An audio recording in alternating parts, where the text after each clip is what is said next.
Évoquer le nom de Rennes-le-Château, c'est nous plonger dans les mystères séculaires de l'ancien pays cathare.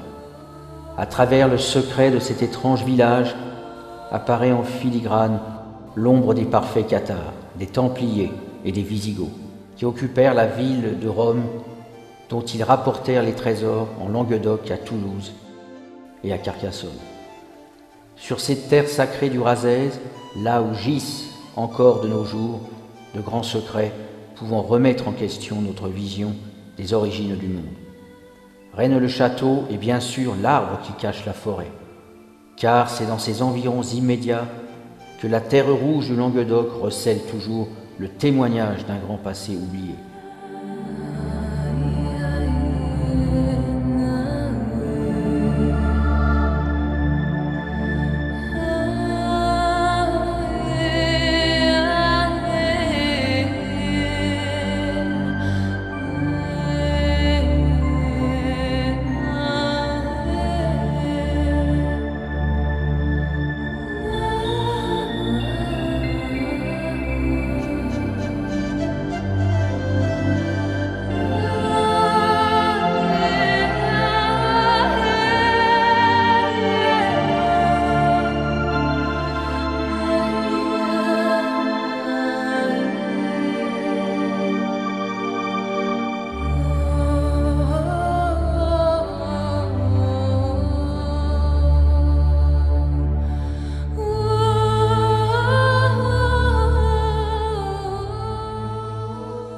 Parler des cathares, c'est évoquer les vestiges de la célèbre citadelle de Montségur, sur son pic de vertige, par une nuit de Saint-Jean, une nuit de solstice.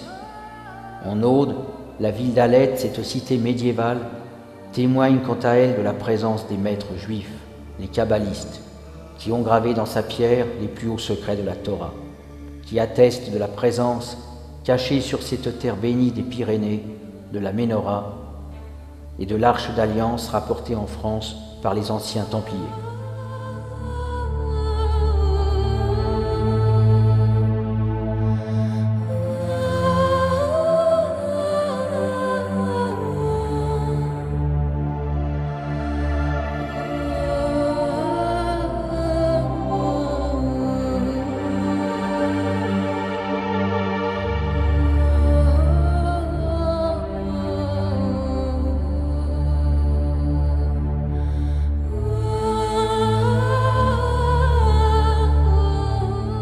Depuis la nuit des siècles, une chaîne d'initiés s'est transmis l'indicible secret, en passant par les sages de la Rose-Croix, la Société angélique, le mystérieux prieuré de Sion, jusqu'à la confrérie de Tsahalim, dépositaire des ultimes arcanes.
Au lieu dit la fontaine des amours, près du mont Cardou et du Bézu, sommeillent encore les vestiges d'une race mystérieuse, celle du peuple des châtaigniers, qui fut relié aux puissances de la terre-mère.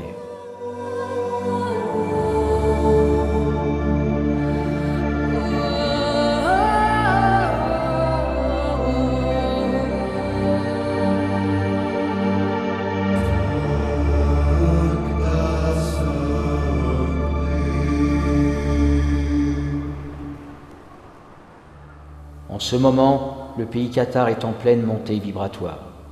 Il est prêt à nous livrer ses trésors oubliés, à nous restituer toutes ses anciennes mémoires. Le moment est venu de cette réactivation énergétique en relation avec les plus hauts lieux en émergence.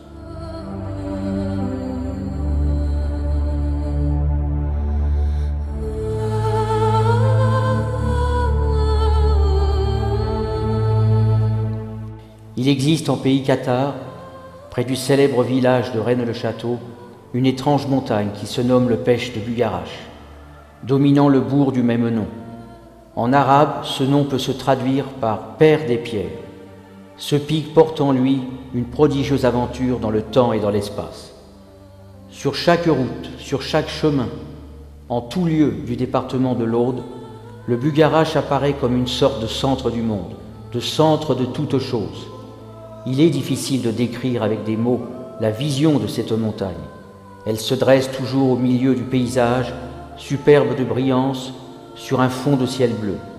Elle irradie même encore par temps couvert. La montagne semble irréelle, telle une gigantesque météorite tombée du ciel. Toutes les personnes réceptives qui admirent le mont Bugarache ne cessent d'y trouver une représentation sacrée, celle du Bouddha, celle du Sphinx ou celle d'un grand aigle qui s'apprête à prendre son envol. Sur la partie sommitale du pic apparaît une étrangeté, une immense croix languedocienne, un signe visible du ciel qui semble indiquer à de lointains visiteurs un grand message. Les bras gigantesques de ce symbole peuvent être estimés à plus de 100 mètres chacun. Cette mystérieuse balise est invisible aux promeneurs pédestres et à toute reconnaissance aérienne, sans certains paramètres de luminosité. Ce signal ne peut être vu qu'à une seule période de l'année. La montagne magique est aussi le théâtre d'une recrudescence du phénomène ovni.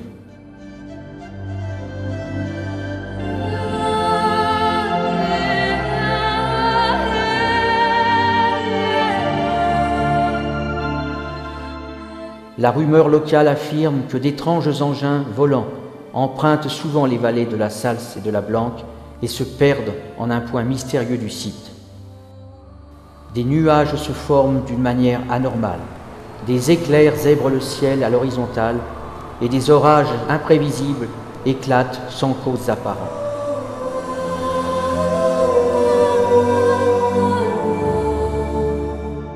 Le mont Bugarache paraît être le refuge d'une puissance inconnue, un autre monde, un lieu irréel entre le ciel et la terre. Le promeneur réceptif ne peut qu'apprécier ce fabuleux paysage. En se trouvant sur le site, il entre en résonance avec une vibration inconnue,